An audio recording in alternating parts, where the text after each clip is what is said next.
ವಿಜಯ್ ಶಾಹಿ ಕಂಡಾಯಿ ಇಂದೋರಿಂದ. रामचंद्र शंकर का भजन कर, रामचंद्र शंकर का भजन कर, शिव के भजन कर पार्वती, शिव के भजन कर पार्वती.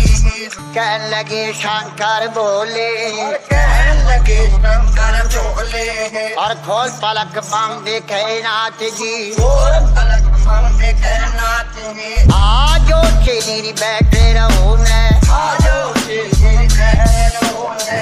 ಇಂದೋರಲ್ಲಿ ಇದ್ದೀನಿ. ಮಹಾಕಾಳ್ ಉಜ್ಜಯಿನಿ ದರ್ಶನಕ್ಕೆ ಬಂದಿದ್ದೆ. ದರ್ಶನ ಮುಗಿಸ್ಕೊಂಡು ವಾಪಸ್ಸು ಇಂದೋರ್ಗೆ ಹೋಗೋಣ ಅಂತೇಳಿ ಇಂದೋರಿಂದಾನೇ ಫ್ಲೈಟ್ ಬ್ಯಾಂಗ್ಳೂರ್ಗೆ. ಬಟ್ ಇಲ್ಲಿ ಬಹಳ ವಿಶೇಷವಾದ ಒಂದು ದೇವರಿಗೆ ಅಭಿಷೇಕ ಅಥವಾ ದೇವರಿಗೆ ಲೇಪನ ಮಾಡ್ತಾರೆ. ಅದು ಏನು ಅಂತಂದ್ರೆ ಬಾಂಗ್ ಅಂತಾರೆ. ಬಾಂಗ್ ಅಂತಂದ್ರೆ ಗಾಂಜಾ ಗಿಡ ಏನ್ ಹೇಳ್ತೀವಿ ನಾವು, ಗಾಂಜಾ ಇಲ್ಲೀಗಲ್ ಅಂತಂದ್ರೆ ಗಾಂಜಾ ಹೂವು ಅಥವಾ ಆಮೇಲೆ ಸೀಡು ಎರಡು ಇಲ್ಲೀಗಲ್. ಆದ್ರೆ ಗಾಂಜಾ ಎಲೆ ಇದೆಯಲ್ಲ ಅದು ಇಲ್ಲೀಗಲ್ ಅಲ್ಲ. ರಾಜಸ್ಥಾನ, ಮಧ್ಯಪ್ರದೇಶ ಇಲ್ಲೆಲ್ಲ ಸುಮಾರು ಕಡೆ ಈಶ್ವರನಿಗೆ ಅಭಿಷೇಕ ಬಾಂಗಲ್ ಮಾಡ್ತಾರೆ ಅಥವಾ ಲೇಪನ ಈಶ್ವರನಿಗೆ ಅಭಿಷೇಕ ಮಾಡುವಾಗ ಅಥವಾ ಅಲಂಕಾರ ಮಾಡುವಾಗ ಗಾಂಜಾ ಎಲೆಗಳನ್ನ ರುಬ್ಬಿ ಅದರ ಲೇಪನ ಮಾಡ್ತಾರೆ. ಸರಿ, ಒಂದ್ಸಲ ಬಾಂಗ್ ಟ್ರೈ ಮಾಡೋಣ ಅಂತೇಳಿ ನಾನು ಇವತ್ತು ನಮ್ಮ ಟ್ಯಾಕ್ಸಿ ಡ್ರೈವರ್ನ ಕೇಳಿದೆ. ಭಾಳ ಫೇಮಸ್ ಜಾಗ ಇದು. ಇಲ್ಲಿ ನೋಡ್ತಾ ಇರ್ಬೋದು ವಿಜಯ್ ಶಾಹಿ ಕಂಡಾಯಿ ಅಂತೇಳಿ, ಬಾಂಗ್ ಛೋಟಾ ಚಿಮನ್ ಭಾಗ್ ಅಂತೇಳಿ. ಲೊಕೇಶನ್ ಶೇರ್ ಮಾಡಿರ್ತೀನಿ. ನೀವೇನಾದರೂ ಇಂದೋರ್ ಮಧ್ಯಪ್ರದೇಶಕ್ಕೆ ಬಂದರೆ ಇದನ್ನು ಟ್ರೈ ಮಾಡ್ಬೋದು. ಸಿಕ್ಕಾಪಡೆ ಫೇಮಸ್ಸು ಬಾಂಗು. ಸೊ ಕುಡಿದಾಗ ಒಂದು ಸ್ವಲ್ಪ ಆಲ್ಕೋಹಾಲ್ ಥರನೇ ಸ್ವಲ್ಪ ತಲೆಯೆಲ್ಲ ಚಕ್ಕರ್ ಬರುತ್ತೆ. ಸೊ ಟ್ರೈ ಮಾಡಿ. ನಾನು ಇವಾಗ ಟ್ರೈ ಮಾಡ್ತಾಯಿದ್ದೀನಿ. ಅದೇ ಥರ ಯಾವ್ಯಾವ ಥರ ಬಾಂಗ್ ಸಿಗುತ್ತೆ ಅಂತಲೂ ನಿಮ್ಗೆ ಹೇಳ್ಕೊಡ್ತೀನಿ. ಬನ್ನಿ ನೋಡಿ. ಸೊಪ್ಪು ಹಾಕಿದ್ರು, ಸೊಪ್ಪೆಯಲ್ಲಿ ಸಕ್ಕರೆ ಹಾಕಿದ್ರು, ದಹಿ ಮಲಾಯಿ ಹಾಕಿದ್ರು, ಕಾಜು ಬಾದಾಮ್ ಹಾಕಿದ್ದಾರೆ, ಮೋಸಂಬಿ ಜ್ಯೂಸು, ಆಮೇಲೆ ಹಾಲು.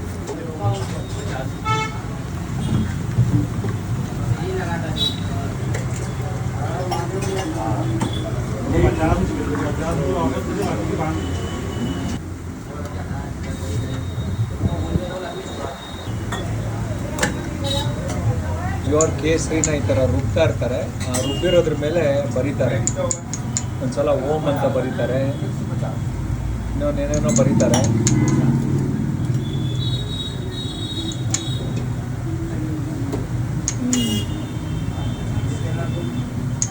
ಓಂ ಅಂತ ಬರೆದ್ರು. ಇಂದೋರ್ ಫೇಮಸ್ ವಿಜಯ್ ಶಾಹಿ ಕಂಡಾಯಿ. ಬಾದಾಮಿ, ಪಿಸ್ತಾ, ಆಮೇಲೆ ಗೋಡಂಬಿ, ಕೇಸರಿ, ಮಲೈ ಅಂದರೆ ಕೆನೆ, ಸಕ್ಕರೆ, ಹಾಲು, ಮೋಸಂಬಿ ಜ್ಯೂಸು, ಆಮೇಲೆ ಅದೇ ಹೇಳಿದ್ನಲ್ಲ ಕ್ಯಾನಬೀಸ್ ಅಂತಾರೆ. ಏನು ಕುಡಿದು ಬಿದ್ದೋಗೋ ಥರ ಏನಾಗಲ್ಲ. और खोल पलक बम देखे नाथ जी, आजो चेली बैठे रहो ने, आजो चेली बैठे रहो ने. रटो राम के नाम तुम्हें, रटो राम के नाम तुम्हें. बोले पार्वती शब्द सुनावे, बोले पार्वती शब्द सुनावे. ए शंकर बोले लहरी, ए शंकर बोले लहरी. चेली का कहना छोड़ नाथ जी, चेली का कहना छोड़ नाथ जी. आप कहो भी घर की नारी, आप कहो भी घर की नारी. नारी कहो तेरे संग चलूंगी. ವಿಜಯ್ ಶಾಹಿ ಕಂಡಾಯಿ ಇಂದೋರಿಂದ ಬಂದು ಟ್ರೈ ಮಾಡಿ. ಬಾಂಗ್ ತಗೊಂಡ್ಮೇಲೆ ಏನಾಯ್ತು ಅಂತ ಹೇಳಿ ವಿಡಿಯೋ ಮಾಡೋ ಅಂತ ಪರಿಸ್ಥಿತಿನಲ್ಲಿ ಇರಲಿಲ್ಲ. ಬಾಂಗ್ ತಗೊಂಡು 1/2 hour ಆಯ್ತು, 1 hour ಆಯ್ತು, ಏನು ಆಗ್ತಾ ಇಲ್ಲ. ಡ್ರೈವರ್ಗೆ ಹೇಳ್ತಾ ಇದ್ದೆ, ಏನಪ್ಪ ನೀವು ಬಾಂಗ್ ಅಂದ್ರೆ ಹಂಗಂತೀರಾ ಹಿಂಗಂತೀರಾ ಎಲ್ಲಾನು, ನನಗೇನು ಆಗ್ತಾ ಇಲ್ಲ ಹಂಗೆ ಹಿಂಗೆ ಅಂತೇಳಿ. ಇಲ್ಲ ಸರ್, ಬಾಂಗ್ ತಗೊಂಡ್ಮೇಲೆ ನಿಮ್ಗೆ ಇಮಿಡಿಯೇಟ್ ಆಗಿ ಎಫೆಕ್ಟ್ ಗೊತ್ತಾಗಲ್ಲ. ಒಂದು ಕೆಲವ್ರು 1 hour ಆಗುತ್ತೆ, ಕೆಲವ್ರು 2 hours ಆಗುತ್ತೆ. ಅದಾದ್ಮೇಲೆ ನಿಮ್ಗೆ ಎಫೆಕ್ಟ್ ಇರುತ್ತೆ. ಏನ್ ಎಫೆಕ್ಟ್ ಇರುತ್ತೆ ಅಂದ್ರೆ ಒಂಥರ ತಲೆ ಚಕ್ಕರ್ ಬಂದಂಗೆ ಇರುತ್ತೆ. ನಿಮ್ಗೆ ಆಲ್ಕೋಹಾಲ್ ಏನಾದ್ರು ತಗೊಳ್ತಾ ಇದ್ರೆ ಅದು ಕುಡ್ದಂಗೆ ಇರುತ್ತೆ. ಒಂದೊಂದ್ಸಲ 1 ದಿನ 2 ದಿನ ಎಲ್ಲ ಎಫೆಕ್ಟ್ ಇರುತ್ತೆ ಅಂತ. ನಾನೇನೋ ತಮಾಷೆ ಮಾಡ್ತಾ ಇದ್ದಾರೆ ಅನ್ಕೊಂಡು ಏರ್ಪೋರ್ಟ್ ಬಂದೆ. ಏರ್ಪೋರ್ಟ್ ಬಂದ ಮೇಲೆ ಒಂದು 1/2 hour ಕೂತಿದ್ದೆ. ಚೆಕ್ ಇನ್ ಆಯ್ತು, ಇನ್ನೇನು ಬೋರ್ಡಿಂಗ್ ಗೆ ವೆಯ್ಟ್ ಮಾಡ್ತಾ ಇನ್ನೊಂದು 1/2 hour ಇತ್ತು ಫ್ಲೈಟ್. ಇನ್ನೇನ್ ಬೋರ್ಡಿಂಗ್ ಅನೌನ್ಸ್ಮೆಂಟ್ ಆಯ್ತು. ಎದ್ದು ನಿಂತ್ಕೊಂಡೆ, ರೆಸ್ಟೋರೆಂಟ್ ಅಲ್ಲಿ ಇದ್ದೆ. ಎದ್ದು ನಿಂತ್ಕೊಂಡೆ, ಯಾಕೆ ಒಂದ್ ಸ್ವಲ್ಪ ತಲೆ ಅಲ್ಲಾಡ್ದಂಗ ಆಯ್ತು, ತರ ತಲೆ ಚಕ್ಕರ್ ಬಂದಂಗ ಆಯ್ತು. ಯಾಕೆ ಅಂತೇಳಿ ಒಂದ್ ಸ್ವಲ್ಪ ಎದ್ದ ಚೇರ್ನೇ ಇಟ್ಕೊಂಡೆ. ನಾನು ನನ್ನ ವೈಫ್ಗೆ ಹೇಳ್ದೆ, ಯಾಕೆ ಒಂದ್ ಸ್ವಲ್ಪ ತಲೆ ತಿರ್ತಾರೆ ಅಂತ. ಅವಳು ನಗ್ತಾ ಇದ್ದೆ, ಸುಮ್ಮನೆ ಬಾ ಹೊರಡೋಣ, ಟೈಮ್ ಆಯ್ತು ಬೋರ್ಡಿಂಗಿಗೆ ಅಂತ. ಅವಳು ತಮಾಷೆ ಮಾಡ್ತಾ ಇದೀನಿ ಅನ್ಕೊಂಡು ಸ್ಟೆಪ್ಸ್ ಒಳಗಡೆ ಹೋಗ್ಬೇಕು ಬೋರ್ಡಿಂಗಿಗೆ, ಎಲ್ಲ ಒಂಥರ ತಿರುಗ್ತಾ ಇದೆ. ನನಗೆ ನಂಬ್ತಿರೋ ಇಲ್ವೋ, ಆ ಏರೋ ಬ್ರಿಡ್ಜ್ನ ಹಿಡ್ಕೊಂಡು ನಡ್ಕೊಂಡು ಹೋಗಿದ್ದೀನಿ.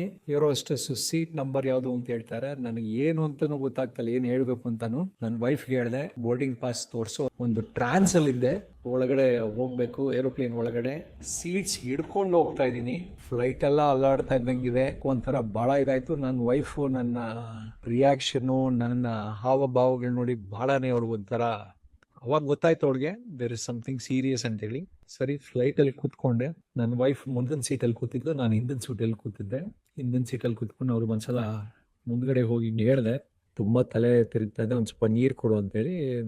ನಗಕ್ಕೆ ಶುರು ಮಾಡಿದ್ರೆ ನಗು ನಿಲ್ಸಕ್ ಆಗ್ತಾ ಇಲ್ಲ. ಏನು ಮಾತಾಡ್ತಾ ಇದ್ದೀನಿ ಅಂತೇಳಿ ನನಗೆ ಕಂಟ್ರೋಲ್ ಇಲ್ಲ. ಫ್ಲೈಟ್ ಟೇಕ್ ಆಫ್ ಆಗಿದ್ದು ಗೊತ್ತಾಗಿಲ್ಲ, ಫ್ಲೈಟ್ ಲ್ಯಾಂಡ್ ಆಗಿದ್ದು ಗೊತ್ತಾಗಿಲ್ಲ. ಇದ್ರ ಮಧ್ಯೆ ಇನ್ನೊಂದು ಭಾಳ ತಮಾಷೆ ಸಂಗತಿ ನಡೀತು. ಫ್ಲೈಟ್ ಟೇಕ್ ಆಫ್ ಆಯಿತು, ಕಣ್ಣು ಮುಚ್ಕೊಂಡಿದ್ದೆ. ನನ್ನ ವೈಫು ನೀನು ಮಲ್ಕೊಂಡ್ಬಿಡು, ಲ್ಯಾಂಡ್ ಆದಮೇಲೆ ಎಬ್ಬಿಸ್ತೀನಿ ಅಂತ ಅಂದು. ಸರಿ ಅಂತೇಳಿ ನಾನು ಮಲ್ಕೊಂಡ್ಬಿಟ್ಟೆ. ಆಮೇಲೆ ಸ್ವಲ್ಪ ಫ್ಲೈಟ್ ಜರ್ಕ್ ಆಯಿತು. ಸರಿ ಲ್ಯಾಂಡ್ ಆಯಿತು. ಆಚೆ ನೋಡಿದ್ರೆ ಫ್ಲೈಟ್ ನಿಂತಿತ್ತು. ಸರಿ ಲ್ಯಾಂಡ್ ಆಯ್ತಲ್ಲ ಅಂತೇಳಿ ನನ್ನ ವೈಫಿಗೆ ಕೇಳಿದೆ, ಭಾಳ ಬೇಗ ಬಂದ್ಬಿಟ್ವಿ ಎಲ್ಲ ಅಂತೇಳಿ. ಅವಳು ತಮಾಷೆ ಮಾಡಬೇಡ, ಇನ್ನು ಫ್ಲೈಟೇ ಟೇಕ್ ಆಫ್ ಆಗಿಲ್ಲ ಅಂತಂದು. ಯಾವ ರೀತಿ ನನಗೆ ಈ ಬಾಂಗ್ ಹೊಡಿತು ಅಂತಂದರೆ, ಯು ವೋಂಟ್ ಬಿಲೀವ್, ಕಷ್ಟಪಟ್ಟು ಕಣ್ಣು ಮುಚ್ಕೊಂಡು ನಿದ್ದೆ ಮಾಡಿದೆ. ಎದ್ದೇಳಬೇಕು, ಎದ್ದೇಳಕ್ ಆಗ್ತಾ ಇಲ್ಲ. ಕುತ್ಕೊಳ್ಬೇಕು, ಕುತ್ಕೊಳಕ್ ಆಗ್ತಾ ಇಲ್ಲ. ನಿಂತ್ಕೊಳಕ್ ಆಗ್ತಾ ಇಲ್ಲ. ಏನೇನೋ ಮಾಡಬೇಕು ಅನಿಸ್ತಾ ಇದೆ, ಏನೂ ಮಾಡೋಕ್ಕಾಗ್ತಾ ಇಲ್ಲ. ಕುತ್ಕೊಳ್ಳೋಕ್ಕೂ ಆಗ್ತಾ ಇಲ್ಲ, ಆ ಪರಿಸ್ಥಿತಿನಲ್ಲಿದ್ದೀನಿ. ಸರಿ, ಫ್ಲೈಟು ಲ್ಯಾಂಡ್ ಆಯಿತು. ನನ್ನ ವೈಫ್ನ ನೆಪ್ಸಿದ್ಲು. ಎಲ್ಲರೂ ಹೋಗೋಕ್ಕೆ ಕಾದಿದ್ದೀನಿ. ಪಕ್ಕದಲ್ಲಿ 2 ಸೀಟ್ ಅವರು ನಾನು ಎದ್ದೇಳೋದಕ್ಕೆ ಕಾದಿದ್ದಾರೆ. ಎಂಟೈರ್ ಫ್ಲೈಟ್ ಖಾಲಿ ಆಗಿದೆ, ನಾನು ಎದ್ದೇಳಕ್ಕೆ ಆಗ್ತಾ ಇಲ್ಲ. ಸರಿ, ನನ್ನ ವೈಫ್ ಬಂದು ನಾನು ಎಬ್ಸಿದ್ಲು. ಅದ್ರ ಮಧ್ಯೆ ಯಾವಾಗ ಒಂದ್ಸಲ ಎದ್ದು ನನ್ನ ವೈಫ್ಗೆ ಹೇಳಿದ್ದೆ, ಫ್ಲೈಟು ಅಕಸ್ಮಾತ್ ಏನಾದರೂ ಮೆಡಿಕಲ್ ಎಮರ್ಜೆನ್ಸಿ ಇದ್ರೆ ಏರ್ ಹಾಸ್ಟೆಸ್ಗೆ ತಿಳಿಸ್ಬಿಡು, ಈ ಥರ ಹಿಂಗಾಗಿದೆ ಅಂತೇಳಿ. ಪ್ರಾಬ್ಲಿ ಲ್ಯಾಂಡ್ ಆಗಿದ ತಕ್ಷಣ I might need an ambulance, I might have to go to ಹಾಸ್ಪಿಟಲ್ಗೆ ಎಮರ್ಜೆನ್ಸಿ ಕರ್ಕೊಂಡು ಹೋಗ್ಬೇಕಾಗುತ್ತೆ ಅಂತೆಲ್ಲ ಹೇಳಿ ಪ್ರಿಪೇರ್ ಮಾಡಿ. ಅವಳದತ್ತು ಥ್ರೂಔಟ್ ದ ಫ್ಲೈಟ್ ಅವಳು ಭಾಳ ಟೆನ್ಷನ್ ಆಗೋಯ್ತು. ಲ್ಯಾಂಡ್ ಆದ್ವಿ. ಲ್ಯಾಂಡ್ ಆಗಿ ಬಸ್ಸಲ್ಲಿ ಬಂದು ನಡ್ಕೊಂಡು ಬಂದು ಏನೂ ಗೊತ್ತಿಲ್ಲ. ನನ್ನ ಮಗಳು, ನನ್ನ ವೈಫು ಎಲ್ಲ ಲಗೇಜ್ ಕಲೆಕ್ಟ್ ಮಾಡ್ಕೊಳ್ತಾ ಇದ್ದೀನಿ ಅಂತ ಹೇಳ್ಬಿಟ್ಟು ನನ್ನೆಲ್ಲೋ ಕೂಡಿಸಿದ್ರು. ಅಲ್ಲೇ ಕೂತಿದ್ದೀನಿ. ಏನಾಗಿದೆ ಅಂತಲೂ ಗೊತ್ತಿಲ್ಲ, ಮನೆಗೆ ಯಾವ ರೀತಿ ಬಂದೆ ಅಂತ ಗೊತ್ತಿಲ್ಲ. You won't believe, next 24 hours ನಿದ್ದೆ ಮಾಡಿದ್ದೀನಿ. ಏನು ಪ್ರಜ್ಞೆನೇ ಇಲ್ಲ, ಆ ಥರ ಮಲಗಿದ್ದೀನಿ. 1 ವಾರ ಆಯಿತು ನಾನು ನಾರ್ಮಲ್ ಆಗೋದಕ್ಕೆ. ಎಲ್ಲರಿಗೂ ರಿಕ್ವೆಸ್ಟು, ದಯವಿಟ್ಟು ಎಕ್ಸ್ಪೆರಿಮೆಂಟಿಗೂ ಸಹ ಭಾಂಗ್ ತೊಗೊಳೋದಕ್ಕೆ ಹೋಗಬೇಡಿ. ಅದು ಗೊತ್ತಿಲ್ಲ ಯಾವ ರೀತಿ ನಿಮ್ಗೆ ಎಫೆಕ್ಟ್ ಆಗುತ್ತೆ ಅಂತ. ನಾನಂತೂ ನನ್ನ ಜೀವನದಲ್ಲಿ ಭಾಂಗಂತೂ ಯಾವತ್ತಿಗೂ ಕುಡಿಯೋದಕ್ಕೆ ಹೋಗಲ್ಲ. ಎಸ್ಪೆಷಲಿ ಆ ಬಾಂಗು ನೀವೇನಾದರೂ ಮಲೈ ಅಥವಾ ಇದು ಕ್ರೀಮು, ಸ್ವೀಟು ಈ ಥರದ್ದೆಲ್ಲ ತೊಗೊಂಡು, ಕೇಸರಿ, ಗೋಡಂಬಿ ಇದೆಲ್ಲ ರುಬ್ಬಿರೋದು, ಸ್ವೀಟ್ ಪೋರ್ಷನ್ ಜಾಸ್ತಿ ಇತ್ತು ಅಂತಂದರೆ ಬಾಂಗಲ್ಲಿ ಅದರ ಎಫೆಕ್ಟ್ ಇನ್ನೂ ಜಾಸ್ತಿ ಇರುತ್ತೆ ಅಂತ. ನಾನೇನೋ ಹುಚ್ಚಾಟಕ್ಕೆ 1-2 ಪೀಸ್ ಹಾಕ್ಕೊಳ್ಳೋಲ್ಲ ಅಂತೇಳಿ 3-4 ಪೀಸ್ ಹಾಕೊಂಡು ಕುಡಿದ್ಬಿಟ್ಟೆ. ಏನೂ ಆಗ್ತಾಯಿಲ್ಲ ಒಂಥರ ಜ್ಯೂಸ್ ಥರ ಇದೆಯಲ್ಲ ಅಂತೇಳಿ ನಾವು ಮಿಲ್ಕ್ ಶೇಕ್ ಥರ ಕುಡಿದ್ಬಿಟ್ಟೆ. ಇಟ್ಸ್ ವೆರಿ ಸೀರಿಯಸ್ ಮ್ಯಾಟ್ರ್ ಇದು. ಗೊತ್ತಿಲ್ಲ ನೀವು ಯಾವ ಥರ ತೊಗೊಳ್ತಿರೋ, ಬಟ್ ನಾನಂತೂ ರೆಕಮೆಂಡ್ ಮಾಡಲ್ಲ ಭಾಂಗ್ ತೊಗೊಳೋದಕ್ಕೆ. ಭಾಳನೇ ಡೇಂಜರಸ್ ಅನಿಸ್ತು ನನಗೆ.